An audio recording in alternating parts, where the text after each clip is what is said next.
Hello everyone, welcome to the lecture 11 of Comsol Multiphysics training course.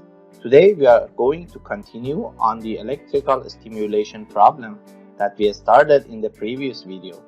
In this case, we are going to study the time-dependent or the transient model. So let's begin. So let's have some definitions. As you may remember, the electrical stimulation was the application of electrical pulses to nerves to generate muscle contractions, which is very useful for therapy purposes. So as you see, for modeling the electrical stimulation, we can consider that we have an arm with two electrodes located, and then we can use a cylindrical shape model in our software model, as you may remember. And the electrodes are located with a gap. One of them is grounded and the other one is the source of electrical pulse, right? I hope you can remember that. And we have different layers in the cylindrical shape, right? So let's have more review on what we had before. In the previous video, we had a stationary or the steady state model where we have a fixed value applied to one electrode while the other one grounded. So in fact, we have nothing related to time.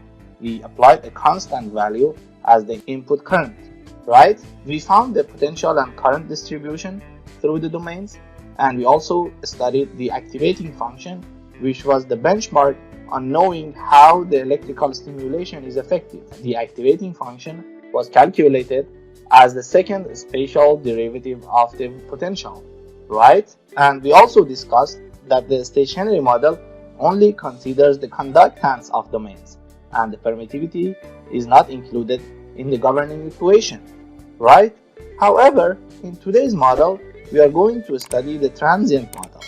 In the transient model, the permittivity or the capacitance of the domains are also considered. It is important for studying the time-dependent voltage drop through the skin layer, especially when we have new stimulation signals which are useful for functional electrical stimulation. In fact, new signals have a complicated shape, not just a fixed value.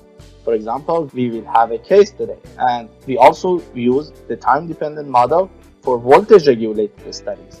And finally, we can use the time-dependent model for power consumption optimization and also studying the pain through the electrical stimulation. Okay, so let's see what we are going to do in today's video. First, we are going to study a monophasic stimulation signal in a current regulated case, and then we are going to find the intramuscular voltage, which is in fact the voltage that is applied to the nerves and is a target result for us in today's simulation. As you can see, this is a graph I took from one of the references I have, and it is a very useful reference for time-dependent modeling. For example, in this model, a monophasic current signal is applied to the electrode. As you see, we start from 0, then we go to a constant value, and then the signal drops to 0. And the bottom curves show the voltage signal through the muscle for different cases. In fact, different persons have different muscle and skin properties in terms of the permittivity and the conductance. And as you may remember, the muscle has different properties in the longitudinal direction and the transverse direction. How this voltage is measured? In fact, the voltage is measured through these two needles.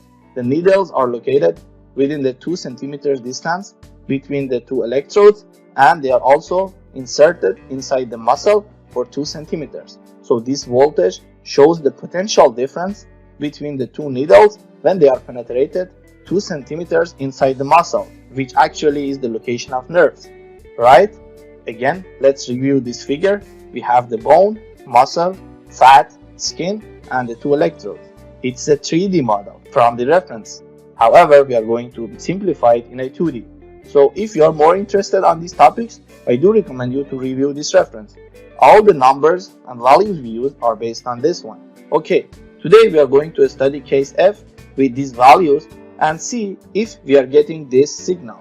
As you see, if we apply this current, which has the peak value of 9 milliamps for 100 microseconds, we are expecting the voltage increases to a certain value and then drops slowly.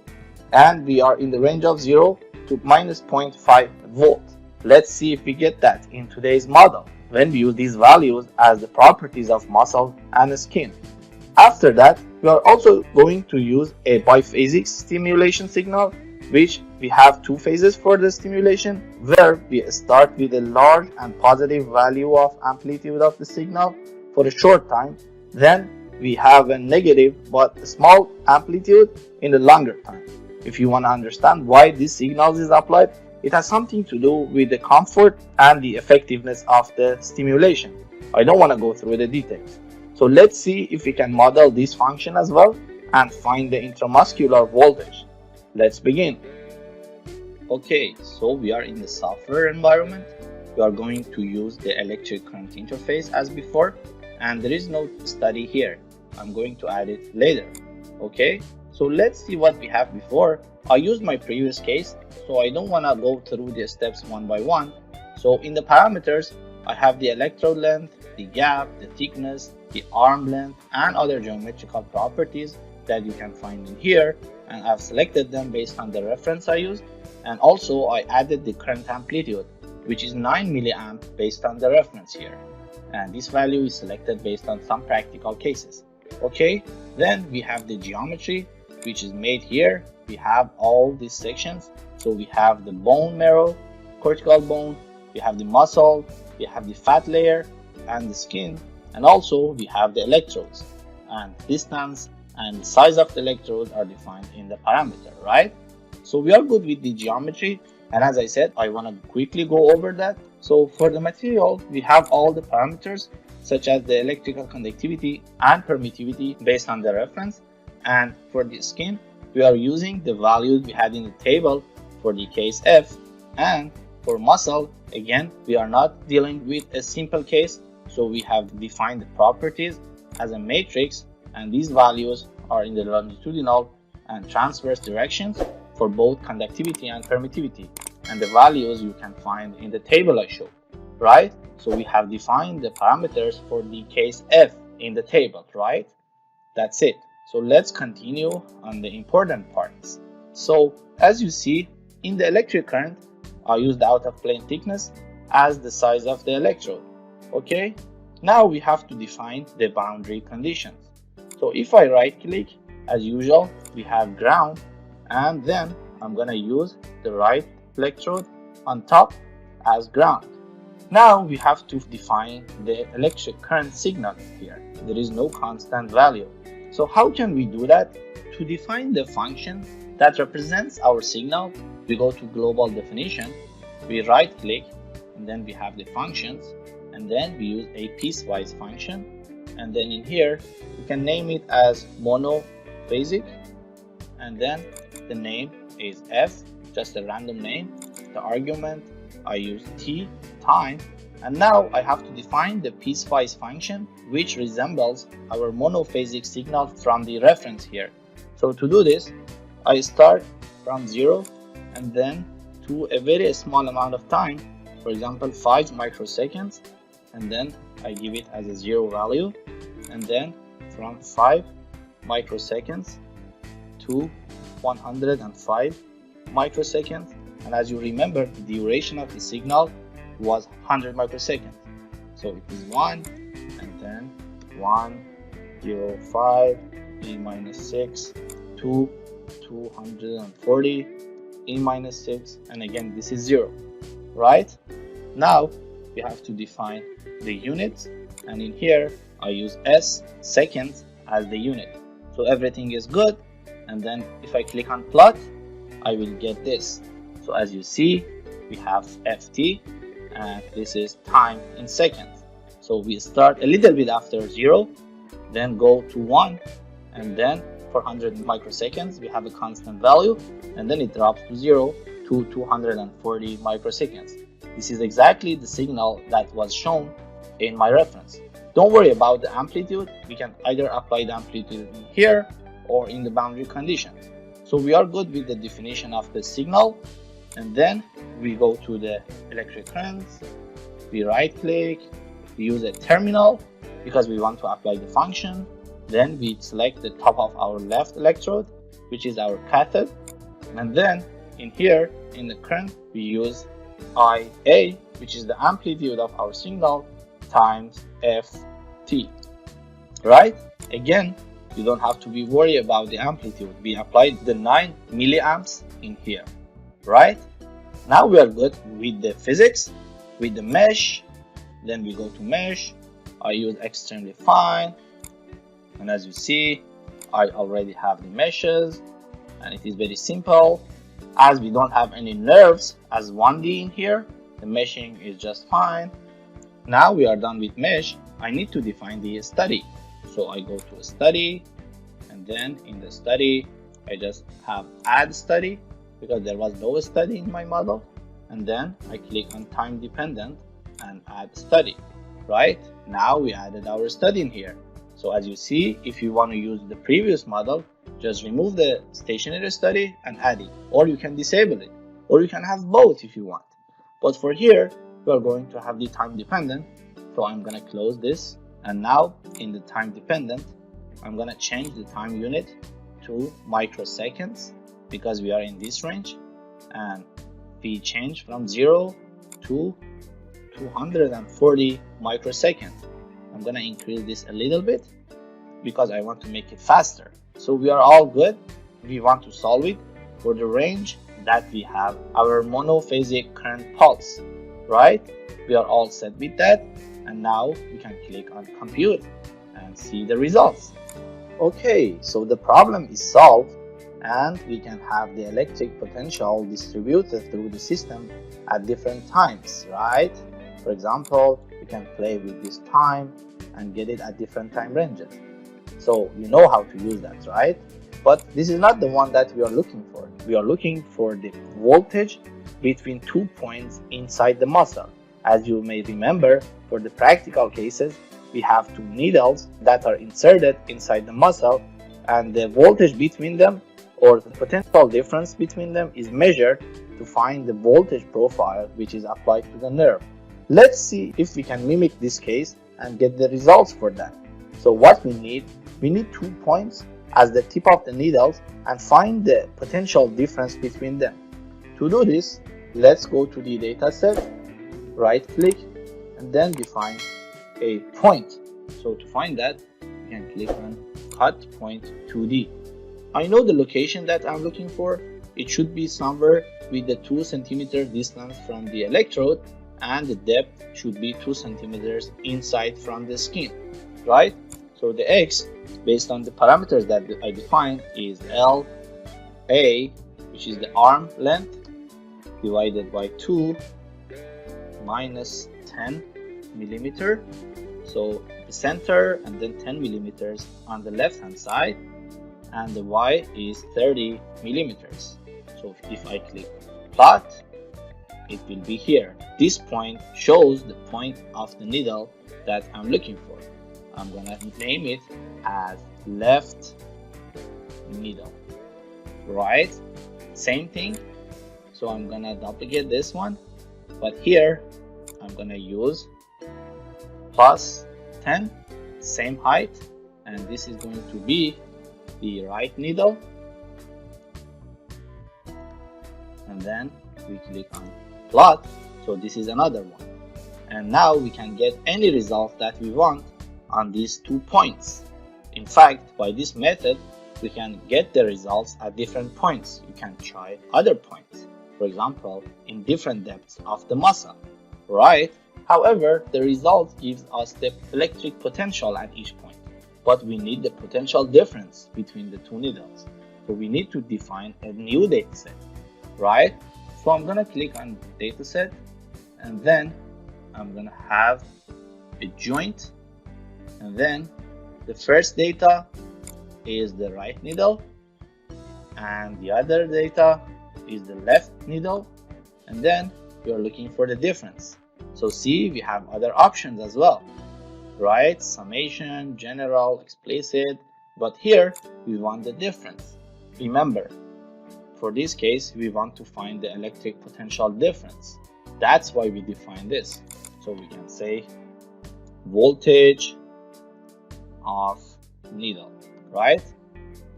Which means this is the potential difference. This is the first time we are using the joint option, which is very interesting, right? So we are good with the dataset definition.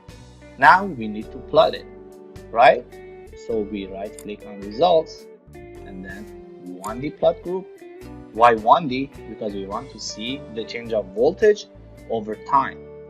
Okay, in here we have to select voltage needle. Now we right click and then we select point graph, and we have the potential already added, but because we have defined the joint, it finds the difference of the voltage at two different points.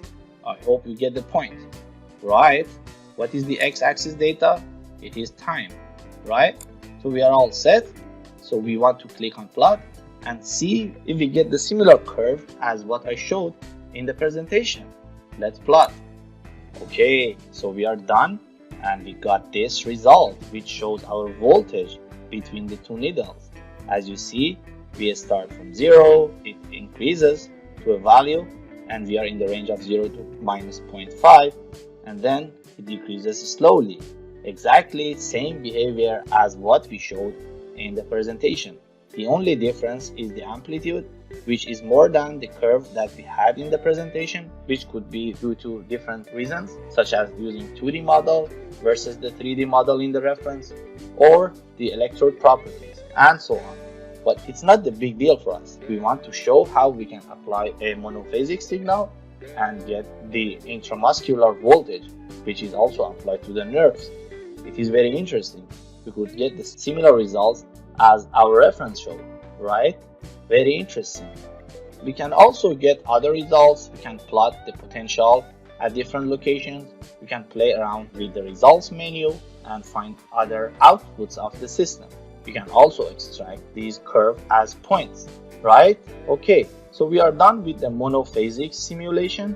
Now let's expand it and see how we can use a more complicated pulse shape for the stimulation, which is more practical for functional electrical stimulation. In this case, we are going to model a biphasic signal. How we can make it? I go back and then I right click, and then again I'm going to use a new function, and again I use piecewise. In here I'm going to use biphasic and I use G as the name. The argument is time, and in the intervals we have to define a piecewise function which represents our biphasic stimulation signal. Again, I start from 0 to a very small value, and 0, then from 5e minus 6 to 400, 5e minus 6. Don't worry, I'm gonna explain it. And the amplitude is 1, and then from 405 e minus 6 to 2005 e minus 6, and the amplitude is minus 0.25, and then from 205 e minus 6 to 2100 e minus 6, and it is 0. And then we have the arguments unit as seconds. So let's plot it. There you go. This is very similar to the biphasic signal I showed in the presentation, right? How I selected these numbers? This is based on the knowledge I got for the biphasic stimulation, which starts from 0, then goes to a high value for a short term, and it is positive, then drops to a negative value for a long term, but the amplitude is 1/4 of the amplitude in the positive case. The reason of selecting this shape goes back to the stimulation protocols, which is not our target today. Just for a brief explanation, this signal is used for an effective and less painful stimulation. I don't want to go through the details, but you can find more information about biphasic stimulation signal on internet. Okay, so now we have defined this function as a biphasic stimulation signal, and let's see how we can apply it. It is very simple. We don't have to do something special. We go back, we go to terminal, and then instead of F, we just change it to G, right? That's it. We change the function here, and imagine the case you have multiple cases, so you can play with this function as you want, right? Then we go to time dependent, and here we have to change the time to 2000 and 100 because this is the last point of the signal, right? And that's it. We click on compute and wait for solving.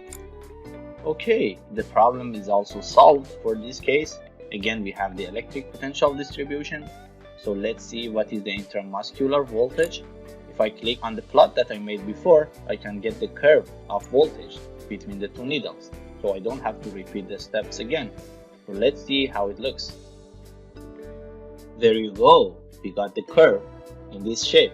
If you know electrical stimulation, you may know that getting this curve is very important. But again, I don't want to go to the details. One thing that I want to mention is about the direction. I used the right needle minus the left needle. If you use in an inverse direction, you got a positive and then a negative signal. But again, the importance is to find the intramuscular voltage profile, which is very important.